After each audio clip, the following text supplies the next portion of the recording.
اس صورت کو سورہ مریم اس لیے کہا جاتا ہے کہ اس میں بی بی مریم کا واقعہ ہے۔ بی بی مریم کون ہے؟ جو حضرت عمران کی بیٹی ہیں اور حضرت عیسیٰ علیہ السلام کی ماں ہے، جن کا ذکر سورہ آل عمران میں بھی گزرا، مگر یہاں تفصیل کے ساتھ حضرت عیسیٰ علیہ السلام کی ولادت کا ذکر ہے۔ اور اس سے پہلے ایک اور واقعہ ہے، وہ ہے حضرت زکریا کے ہاں حضرت یحییٰ کی ولادت کا۔ تو حضرت زکریا کے ہاں جو یحییٰ کی ولادت ہوئی، وہ واقعہ ہم نے سورہ آل عمران میں تفصیل سے پڑھا، اور یہاں ہم سنیں گے وہ واقعہ جو حضرت مریم کا واقعہ ہے، جو اللہ تبارک و تعالی نے یہاں آیت نمبر 16 میں بیان فرمایا۔ وَاذْكُرْ فِي الْكِتَابِ مریم، اور کتاب میں مریم کو یاد کرو۔ اِذِ انتبذت من اہلها مکانا شرقیا فاتخذت من دونهم حجابا فارسلنا الیہا روحنا فتمثل لها بشرا سویا۔ بی بی مریم اپنے گھر سے نکل کر مشرق کی جانب کسی جگہ چلی، تو وہاں اللہ تبارک و تعالی نے حضرت جبریل علیہ السلام کو ایک انسانی صورت پر بھیجا، بشر کی صورت میں آپ ظاہر ہوئے اور کہنے لگے کہ میں تمہیں خوشخبری سناتا ہوں، تمہارے یہاں بیٹا ہونے والا ہے۔ قالت انی اعوذ بالرحمن، کہنے لگی کہ میں پناہ مانگتی ہوں تجھ سے رحمان کی، ان کنت تقیہ، اگر تو متقی شخص ہے۔ قال انما انا رسول ربک، بولا میں تو اپنے رب کا بھیجا ہوا ہوں، اللہ نے تو مجھے بھیجا ہے، لأہب لکی غلاما زکیہ، تاکہ میں تجھے ایک ستھرا بیٹا عطا کروں۔ قالت انا یکون لی غلام، کہنے لگی کہ میرے یہاں لڑکا کہاں سے ہوگا؟ ولم یمسسنی بشر، مجھے تو آج تک کسی انسان نے ہاتھ نہیں لگایا، کسی مرد نے، کسی آدمی نے ہاتھ نہیں لگایا۔ ولم اکو بغیہ، اور نہ ہی میں بری عورت ہوں۔ قال کذالک، حضرت جبریل نے کہا بھئی ایسا ہی ہے۔ قال ربک هو علی ہین، تیرے رب نے فرمایا ہے کہ یہ تیرے لیے آسان ہے۔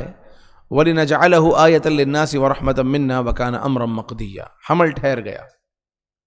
فَحَمَلَتْهُ فَانْتَبَذَتْ بِهِ مَكَانًا قَصِيًّا، جب بی بی مریم کے ہاں حمل ٹھہر گیا تو وہ اکیلی تنہا اپنے حمل کو لے کر، اپنا پیٹ لے کر آبادی سے دور، اپنے خاندان سے دور، اپنے قبیلے سے دور، تنہائی میں اکیلے میں چلی گئیں۔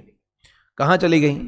فَأَجَاءَهَا الْمَخَاضُ إِلَى جَذْعِ النَّخْلَةِ، ان کا یہ حمل انہیں کھجور کے ایک تنے پر لے آیا۔ کھجور کے تنے پر آ کر تھک کر ٹیک لگا کے بیٹھ گئیں اور کہنے لگی قالت یا لیتنی مت قبل هذا وکنت نسیا منسیا، کہنے لگی کاش کہ میں اس سے پہلے مر کیوں نہ گئی، میں مر ہی گئی ہوتی تو اور میرا کوئی نام و نشان ہی نہیں ہوتا۔ اپنے آپ پر افسوس کرنے لگی تو اللہ نے فرمایا فناداها من تحتها الا تحزنی، تو اس کے نیچے سے ہم نے ایک آواز، ایک غیبی آواز سے اس کو پکارا کہ غم نہ کر، قد جعل ربک تحتک سریا، تیرے رب نے تیرے نیچے ایک نہر بہا دی ہے۔ اکیلی بیٹھی ہیں، کھجور کے درخت سے ٹیک لگا کے بیٹھی ہیں، اور وہ درخت بھی سوکھا ہوا ہے، اور اللہ تبارک و تعالیٰ کی طرف سے ایک منادی ندا کرتا ہے کہ غم نہ کر، درخت کے نیچے ہم نے نہر بہا دی ہے۔ دیکھا تو وہ ایک نہر بہہ چکی تھی، جس کی وجہ سے جس درخت سے ٹیک لگایا تھا وہ بھی اب ہرا بھرا اور پھلوں سے بھر چکا تھا۔ وَهُزِّي إِلَيْكِ بِجِذْعِ النَّخْلَةِ، اور کھجور کے درخت کی جڑ کو پکڑ کر اپنی طرف ہلا تو ساقط علیک رطبا جنیا، تو تجھ پر رطب اور کھجوریں تیرے اوپر گریں گی۔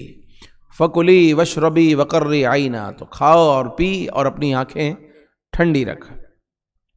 تو یہاں بی بی مریم اکیلی ہیں اور کھانے کے لیے کھجور ہے اور پانی ہے اور ولادت ہونے والی ہے۔ تصور کریں، اللہ اکبر، آج کسی عورت کے ہاں جب کسی بچے کی ولادت ہوتی ہے تو کتنا کچھ اہتمام ہوتا ہے، مگر یہ کیسی اللہ والیاں تھیں، اللہ تعالیٰ نے ان کو کیسی طاقتیں دی تھیں کہ یہ کس طریقے سے انبیاء کرام علیہم السلام کی ان کے ہاں تشریف آوری ہوتی تھی۔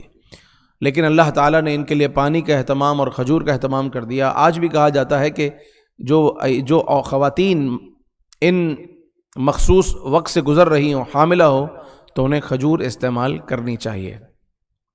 اور ایک اور بات کہ رزق اللہ تبارک و تعالی بندے کے بغیر محنت کے اس کو سامنے پلیٹ میں بھی عطا کر سکتا ہے، لیکن یہ رب کا قانون ہے کہ ایسی حالت میں بھی بی بی مریم کو کہا وَهُزِّي إِلَيْكِ بِجِذْعِ النَّخْلَةِ، کہ درخت کا تنا خود ہلاؤ تو کھجوریں گریں گی۔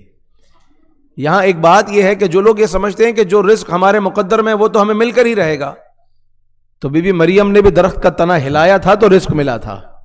دینا اللہ نہیں ہے، جو رزق ہمارے مقدر میں وہ ہمیں مل کر رہے گا، لیکن درخت کا تنا ہلانا ہمارا کام ہے۔ محنت و کوشش تو کرنی پڑے گی، چاہے وہ مرد ہو یا عورت ہو، بغیر کوشش کے کچھ بھی نہیں ملتا۔ تو جو جس کی فیلڈ ہے اس میں اس کو محنت اور کوشش کرے گا تو اللہ تبارک و تعالی اسے عطا فرمائے گا۔ اور یہاں ارشاد ہوا کہ فکلی وشربی وقرری عینا، کھا پی اور آنکھیں ٹھنڈی رکھ۔ ظاہر ہے کہ جب عورت اپنے بچے کو دیکھتی ہے تو اس کی آنکھیں ٹھنڈی ہوتی ہیں۔ فَإِمَّا تَرَيِنَّ مِنَ الْبَشَرِ أَحَدًا، اور اگر کوئی بندہ پوچھے کہ یہ کون ہے، کیا ہے، کہاں سے آیا، فَقُولِي إِنِّي نَذَرْتُ لِلرَّحْمَنِ صَوْمًا، تو ان سے کہہ دینا میں نے آج چپ کا روزہ رکھا ہے۔ فَلَن نُكَلِّمَ الْيَوْمَ إِنسِيًّا، اور آج میں کسی سے بات نہیں کروں گی۔ تو اس زمانے میں جس طرح ہمارے یہاں کھانے پینے کا روزہ ہوتا ہے، ان کی شریعت میں ایک خاموشی کا بھی روزہ ہوتا تھا، چپ کا روزہ جس کو کہتے ہیں، کہ پورا دن چپ رہنا ہے، کوئی بات نہیں کرنی۔ کفل مدینہ تو صبح سے لے کر رات تک بات نہیں کرنی۔ تو انہوں نے کہا کہ بات نہیں کرنی، اور کوئی بھی شخص اگر کہے کہ جواب دو تو کہہ دینا میرا روزہ ہے، میں بات نہیں کرتی۔ کیوں؟ اس لیے کہ یہاں تمہارے کلام کرنے سے زیادہ بہتر ہے کہ عیسیٰ کلام کریں گے، اور اللہ تعالیٰ نے یہ دکھانا ہے۔ فَأَتَتْ بِهِ قَوْمَهَا تَحْمِلُهُ، تو بچے کو اٹھا کے اپنی قوم میں آ گئی۔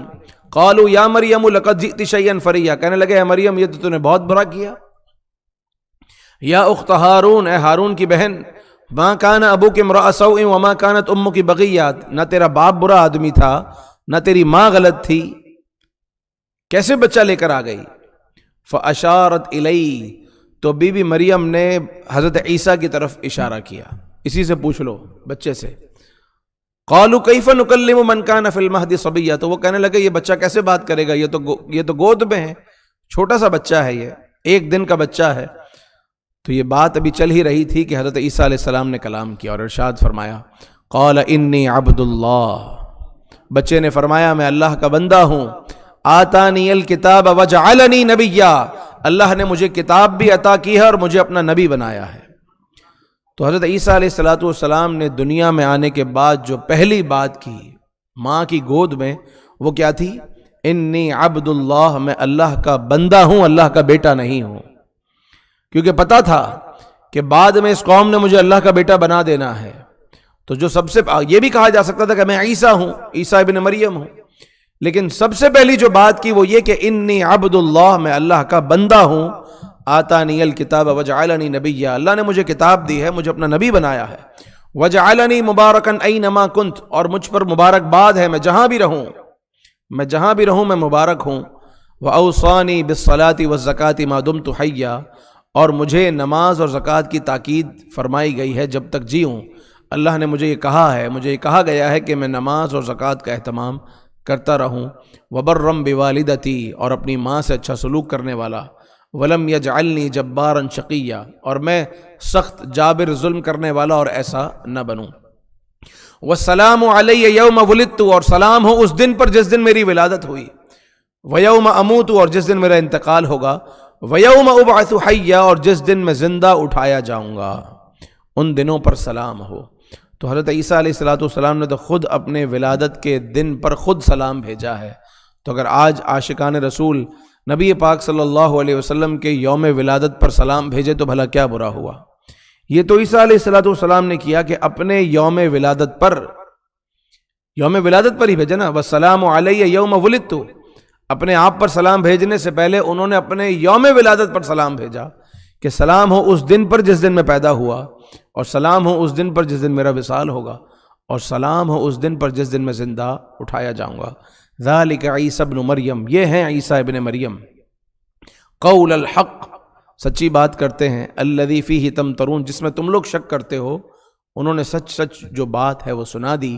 ما کان للہ ان یتخذ من ولد، سبحانہ، اللہ کو یہ لائق نہیں کہ وہ کسی کو اپنا بچہ بنائے، پاک ہے پروردگار عز و جل اس سے۔ اذا قضا امرا، جب وہ کسی کام کا فیصلہ فرماتا ہے، فانما یقول له کن فیکون، تو اس کام سے کہتا ہے ہو جا، وہ ہو جاتا ہے۔